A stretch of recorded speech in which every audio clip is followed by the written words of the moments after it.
Okay, I want to show you how Evoto Sky Replacement tool works. It's pretty neat. I think it does a little better of a job than Photoshop's. You know, it's worth a try anyway. Portrait things. I don't think I would use Evoto for the sky, just for the sky, but definitely if you're already using it for other things. So there are locations, but it does have these stupid power pulls here. I have found that with sky, it actually does a really good job. Normally I would just do this in Photoshop, but I like that I can do the sky all together. So I'm just going to use my healing brush here to remove these guys. And I'm just going to switch to my patch.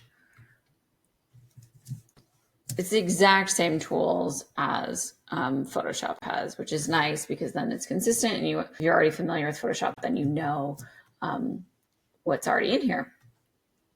You can be kind of lazy with these power lines. I do really like Photoshop has a new AI feature to remove power lines, which is handy. But if you haven't done that yet and you want to come in here and you just do it really quick, that works pretty darn good. Okay, especially because now we're going to put in a new sky. So I've got that all out. I'm going to click OK to accept my changes with the background. And then over here, this little icon here is the background. And then we've got sky replacement. So under recommended, you can use all these, or under my backgrounds, you can add in your own skies. So I'm just going to go to recommended, and I want to put in like a nice soft sunset sky. So we're kind of in the afternoon here, and I didn't quite capture as pretty as the sky was. So you can toggle through them and see how they look. That's a little aggressive for me. You can just pick. All right, so now that I've chosen my sky, and you can always change it too if you don't, you get it to the point you're like, it's not quite right. So now you have all these adjustments. So vertical, you can see where it's going to go up or down, depending on where you're placing it.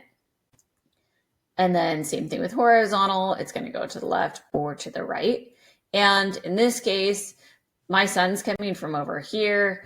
I might want to flip this. So here, this flip horizontal, I can flip it so that the brighter side of the sky is on my brighter side of the image, which is going to make it look more realistic. So I might just move this over so more of my clouds are on the left.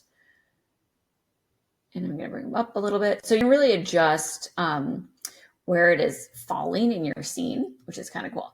You can then adjust the edge transition. So if you zoom in, you can look and see where the new one is coming in. So if I go all the way up, it's going to be pretty soft. If I go all the way down, it's going to adjust that edge. Can you even see that? It's really hard to see on this one. But you can play with that edge if it doesn't look quite realistic. And then the temperature, you can go, if you want it to be a little bit more blue, you don't want it to be quite so yellowy, or you want it to be really yellowy, you can really adjust there. So I'm going to go down just a teeny bit less yellow. And then saturation.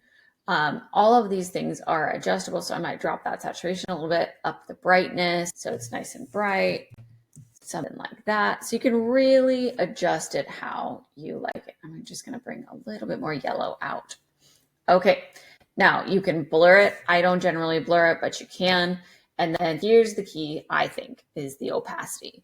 To really make it look realistic, I like to dump it down quite a bit. So now I'm going to hold my space bar to see the before and the after, before and after. It looks much more realistic that way than it did way up here. Now, I don't really like this like epic vibe to my photos. I like them to look more realistic, but if you like that epic vibe, then by all means, go full opacity. But I like it somewhere in here where it's just kind of adding in a nice drama to the sky without being super crazy. And do you see how it is keeping my clouds down here, which I like, and it's just adding some new ones up here, which is kind of cool. Now, human and scenery adjustment. This is going to take the color of your new sky and match it to your scenery. So if you have a really warm sky, it's going to go super magenta and yellowy. And then if you go down to the bottom, it's going to go back to how you actually shot this image. So this is what it really looks like.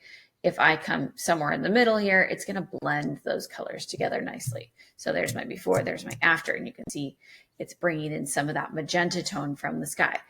And then same thing with the human color. If you wanted it to go back to a little bit closer to how you had it and just affect background, like the environment, then you can adjust these according to what human skin color, a little bit closer to how I actually had it, and then adjust the sky and the surroundings to match a little bit better. Okay, and then it does have this water reflection adjustment. My image here doesn't have water, so we're not going to use that. But that is how I would keep this looking really natural and realistic while adding in the sky really pretty quickly. And then you can also save that preset. So if you're like, this is my favorite sky, I want to be able to use it, you can go save preset and save out the background adjustments only. And you can call it, favorite sky.